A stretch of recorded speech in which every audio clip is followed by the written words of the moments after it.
Bom cambada, essa história começa com deuses, mas não daqueles que inspiram esperança. Começa com ídolos fabricados, rostos perfeitos, sorrisos ensaiados e uma imagem construída para ser consumida, não admirada.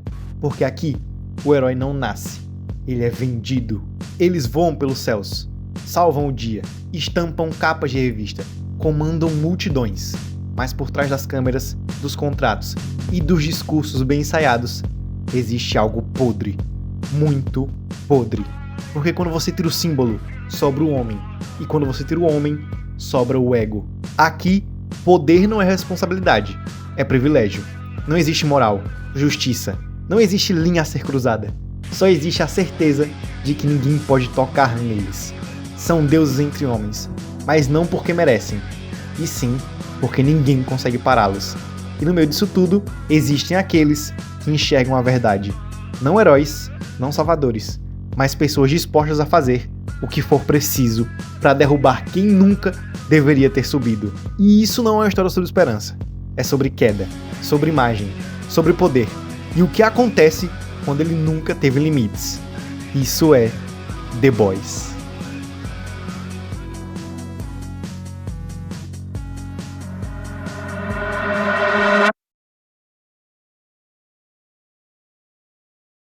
Antes de entrar diretamente em The Boys, é fundamental entender o autor por trás da obra, porque grande parte do que funciona, e principalmente do que não funciona, nasce justamente da assinatura criativa de Garth Ennis. Inserido na chamada segunda invasão britânica dos quadrinhos, Ennis surge em um cenário onde roteiristas britânicos estavam redefinindo a linguagem de quadrinhos norte-americanos, trazendo uma abordagem muito mais autoral, muito mais ácida e menos presa a convenções clássicas do gênero. Desde o início, o estilo dele se destacou por uma combinação muito específica: humor negro agressivo, construção de cenas baseadas em choque e uma inclinação constante para o grotesco. Só que, diferente do que muita gente reduz ele hoje em dia, isso nem sempre foi um problema. Pelo contrário, em determinado momento da carreira dele, isso funcionava extremamente bem. Existe uma fase muito clara em que o Ennis demonstra um domínio narrativo genuíno. Em termos técnicos, você percebe um controle sólido de pacing, uma boa distribuição de set pieces ao longo dos arcos e, principalmente, um entendimento muito eficiente de payoff. Obras como Preacher, por exemplo, não se sustentam apenas pelo impacto superficial. Elas têm estrutura, têm progressão dramática e sabem exatamente quando usar o exagero como ferramenta de ritmo ou de quebra tonal. O humor escatológico, nesses casos, não é um núcleo, ele é um recurso de linguagem que complementa a experiência, muitas vezes funcionando como válvula de escape dentro de uma narrativa muito mais densa. E talvez o melhor exemplo desse equilíbrio esteja na fase dele em Hellblazer, que aliás é um dos meus quadrinhos favoritos. Ali, ainda no início da carreira, antes da consolidação total dessa persona mais excessiva, o Ennis trabalha com uma abordagem muito mais contida, em termos de execução.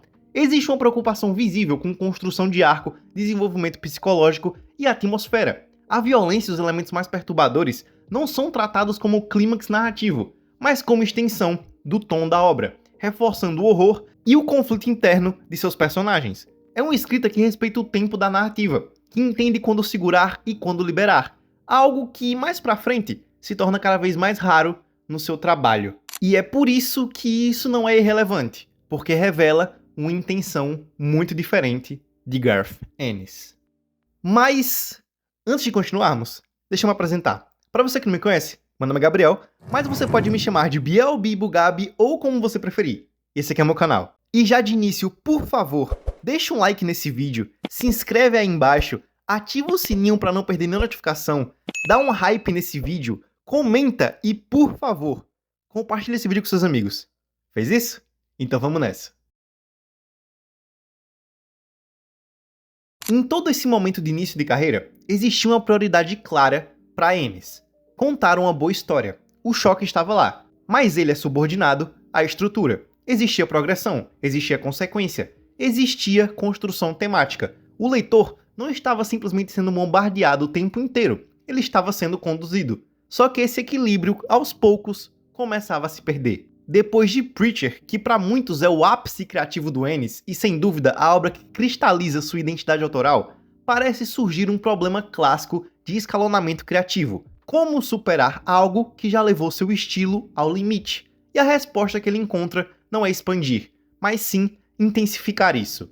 O choque deixa de ser ferramenta e passa a ser uma proposta, e isso altera completamente a lógica interna de suas histórias. Quando você analisa obras como Crossed, que para mim é uma das coisas mais grotescas e completamente ruins escritas por um ser humano, e principalmente The Boys, o que aparece é uma mudança clara de abordagem. O pacing se torna irregular, muitas vezes baseado em sucessões de set pieces desconectadas que existem mais pelo impacto imediato do que pela progressão narrativa. O payoff perde força, porque a construção que deveria sustentá-lo é muito frágil, e o humor, que antes funcionava como um contraponto, passa a operar quase como uma repetição mecânica. Isso cria um efeito muito específico. A obra começa a depender do excesso. E quando o excesso vira base estrutural, a narrativa inevitavelmente perde densidade. Muitas dessas histórias passam a funcionar em cima de uma lógica de escalonamento superficial, onde cada momento precisa ser mais extremo que o anterior, mas sem necessariamente adicionar novas camadas temáticas ou aprofundamento de personagens. Os arquétipos não evoluem, os conflitos não se transformam e o impacto emocional é substituído por reação imediata. Existe uma tentativa constante de provocar o leitor, mas raramente de engajá-lo de forma mais profunda. E isso leva a uma questão muito importante. O problema está no choque em si? Não necessariamente. Porque existem obras que operam dentro dessa mesma lógica e funcionam de forma brilhante. South Park, que é provavelmente a minha animação favorita e provavelmente o melhor exemplo disso, é extremamente ofensivo, extremamente agressivo em sua abordagem, mas com uma base estrutural muito sólida. Existe intenção, existe subtexto, existe comentário social. Cada episódio, por mais absurdo que pareça, está ancorado a uma crítica muito bem direcionada. O choque ali não é algo simplesmente gratuito, ele é um veículo, nem sequer quando é violento. E isso nos leva ao pilar que realmente define esse tipo de narrativa, a escrita. Porque no fim, tudo se volta para uma execução. Um autor realmente maduro entende que violência, o que é grotesco e o impacto são ferramentas narrativas, não o objetivo final de uma obra. E aqui, o contraste com alguém como Robert Kirkman se torna inevitável.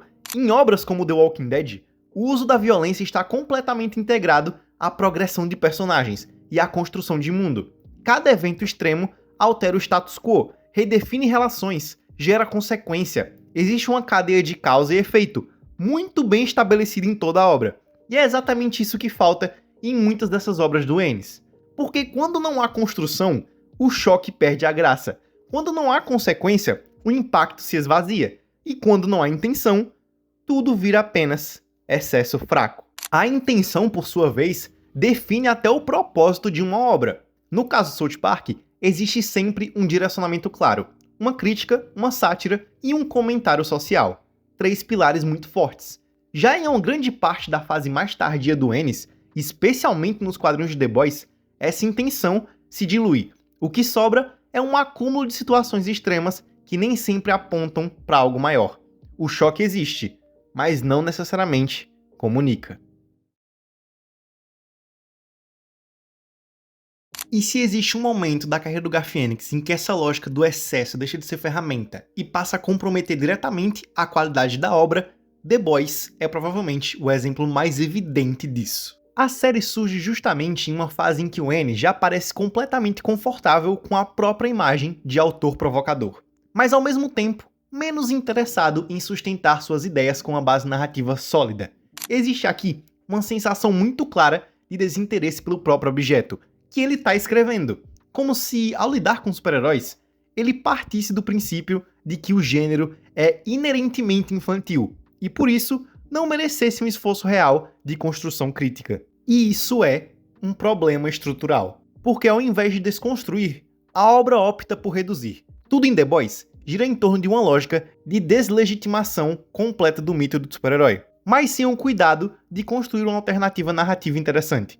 Não há uma verdadeira reinterpretação aqui, não há aprofundamento temático consistente. O que existe é uma sucessão de situações que buscam esvaziar qualquer possibilidade de valor dentro daquele universo. Em termos de escrita, isso resulta em uma narrativa com pacing irregular, dependente de set pieces de choque que raramente se conectam de forma orgânica, e tudo isso dentro de um arco muito maior. E o principal sintoma disso é a ausência de payoff.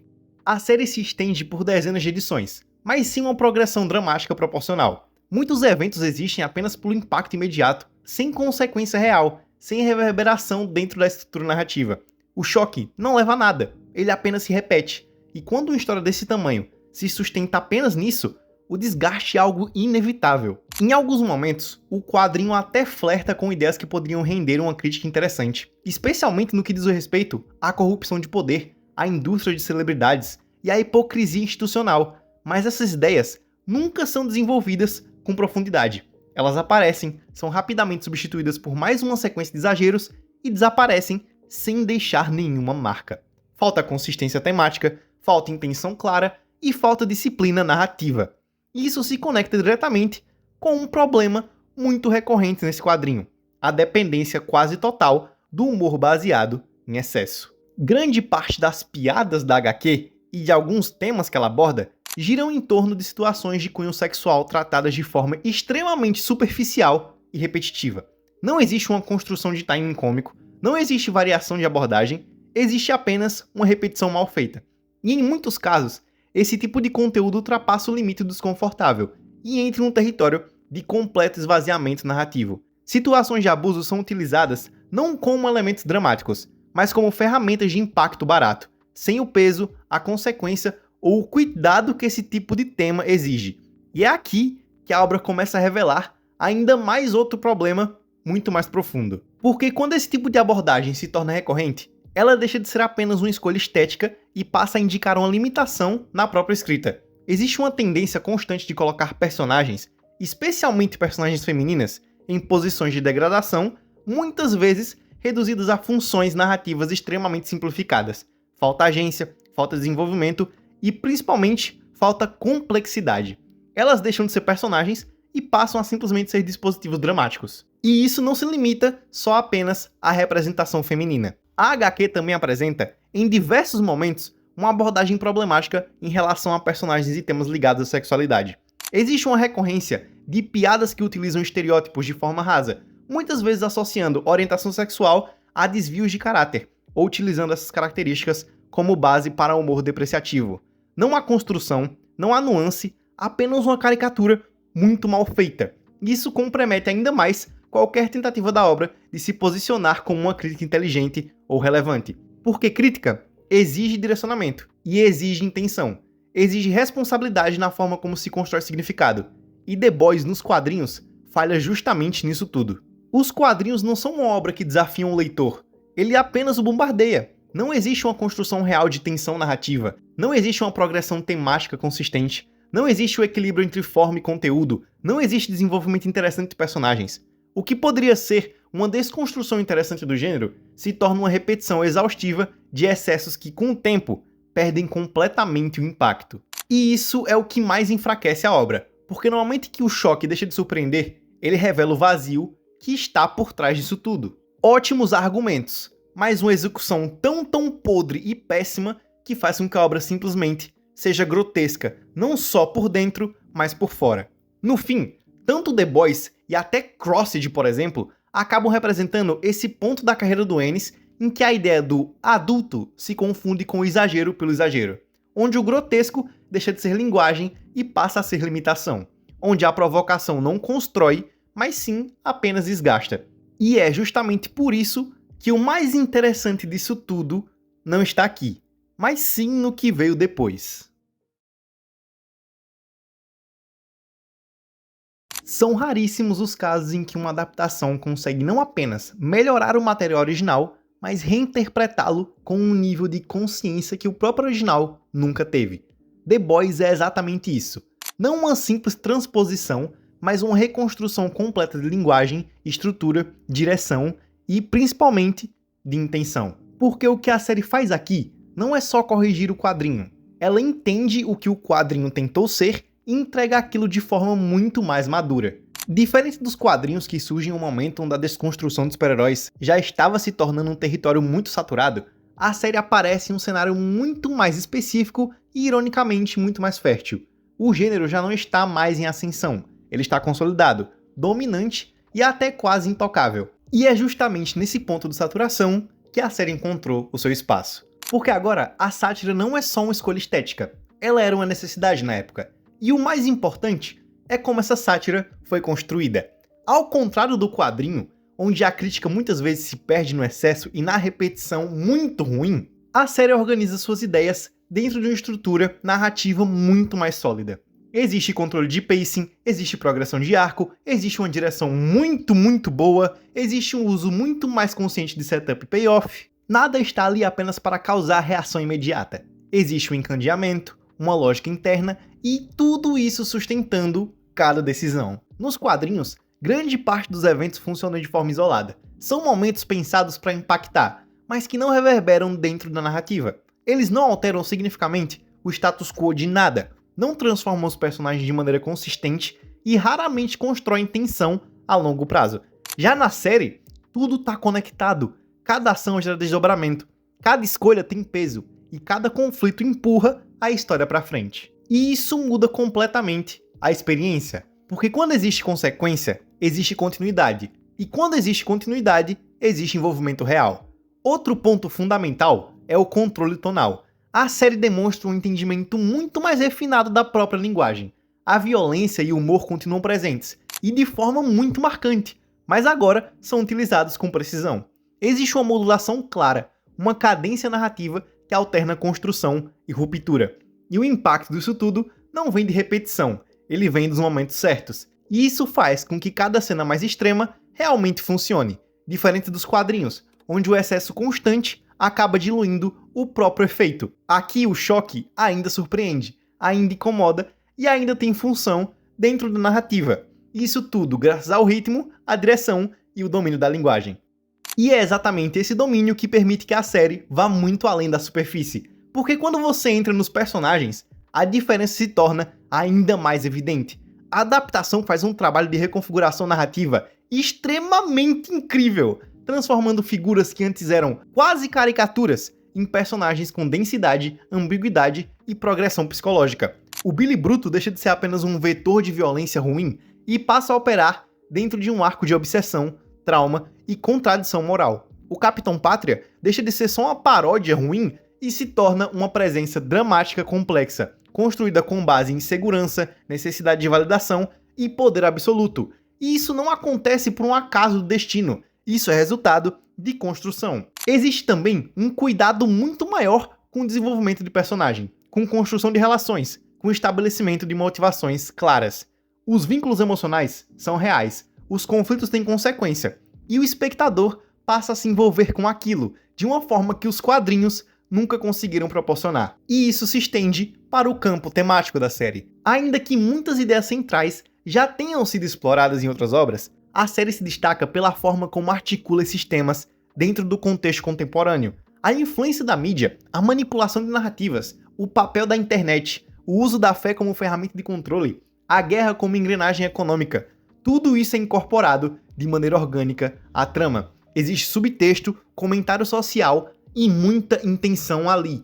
E talvez o mais importante, existe coerência entre forma e conteúdo, como nunca houve nos quadrinhos. A série entende que para criticar um sistema, você precisa primeiro compreendê-lo, e é exatamente isso que ela faz. Ela não apenas satiriza o gênero dos super-heróis, ela disseca a lógica que sustenta esse gênero dentro da cultura atual, e faz isso sem abrir mão nenhuma do entretenimento. As atuações elevam ainda mais esse conjunto. Existe uma entrega muito consistente de elenco, um carisma que sustenta todos os momentos, mais dramáticos quanto os mais caóticos. Personagens que nos quadrinhos eram rasos e até desagradáveis ganham nova vida, dimensão e uma relevância muito grande dentro da narrativa. Como eu já falei antes, o Billy Bruto e todos os The Boys, como o Leitinho, o Francês, o Huey, a Kimiko, são super carismáticos e fazem com que o público realmente se importem com eles. E no fim, tudo converge para uma conclusão muito clara. Os quadrinhos de The Boys são um exemplo de como boas ideias podem ser sufocadas por uma execução descontrolada, refém do próprio excesso e da falta de direcionamento. Já a série apresenta exatamente o oposto, um caso em que a adaptação entende o potencial do material original melhor do que o próprio criador. Ela pega o caos e organiza, ela pega o excesso e lapida, ela pega a provocação muito ruim e transforma em um discurso genial. E é por isso que The Boys, como série, não é só uma versão melhor dos quadrinhos. Ela é a versão que aquela ideia sempre precisou ser. Porque no fim, não é o choque que torna uma história adulta, é o que você decide construir com ele. E no fim das contas, talvez o mais irônico disso tudo seja justamente o público que essa série alcança. Porque a série de The Boys é sim uma obra extremamente relevante. É uma série que, quando você realmente presta atenção, desmonta com precisão várias estruturas do mundo real. A forma como a gente consome imagem, como a gente idolatra figuras vazias, como poder e influência são vendidos como virtude, ela te convida a olhar ao redor com mais desconfiança e a questionar várias narrativas. Só que, ao mesmo tempo, ela ainda está inserida dentro de um dos públicos mais complicados que existem, e isso cria um contraste quase cruel. Enquanto ela desenvolve o Capitão Pátria como uma representação perturbadora de poder vazio, carência emocional e validação pública, ainda vai ter gente que reduza isso tudo a mais um personagem frio e estiloso. E talvez esse seja o maior teste de uma obra como essa. Não é só o que ela diz, é o quanto as pessoas estão dispostas ou não a ouvir. Porque existe uma diferença enorme entre consumir e compreender. E The Boys escancara isso o tempo inteiro. Inclusive com inteligência quase metalinguística. A própria série já antecipa esse tipo de público e satiriza exatamente esse comportamento. Pessoas que se colocam como conhecedoras, mas que no fundo estão só reagindo à superfície. E isso fica ainda mais evidente quando a discussão chega nos quadrinhos. Com o sucesso da série, muita gente passou a revisitar, entre muitas aspas, ou até fingir que revisitou a obra original. E aí surgem diversos discursos que tratam o quadrinho como algo mais corajoso ou até mais adulto, simplesmente por ser mais explícito, mais exagerado e mais extremo que a série. Como se intensidade fosse sinônimo de profundidade, como se chocar fosse por si só um mérito narrativo. E a própria série entende isso.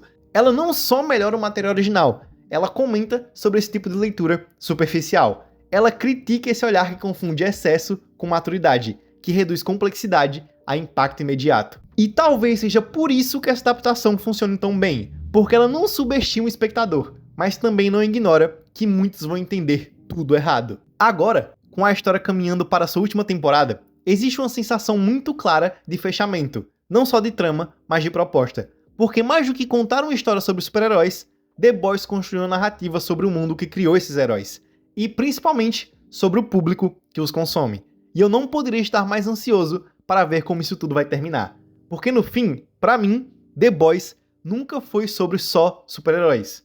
Sempre foi sobre o tipo de pessoa que aplaude eles. Bom, cambada, esse vídeo vai ficando por aqui. Eu espero muito que vocês tenham gostado. E por favor, se tiverem gostado, façam tudo que eu pedi naquele papo de youtuber chato, sabe? Deixar o like, compartilhar, se inscrever. Vocês que fazem isso, eu agradeço muito.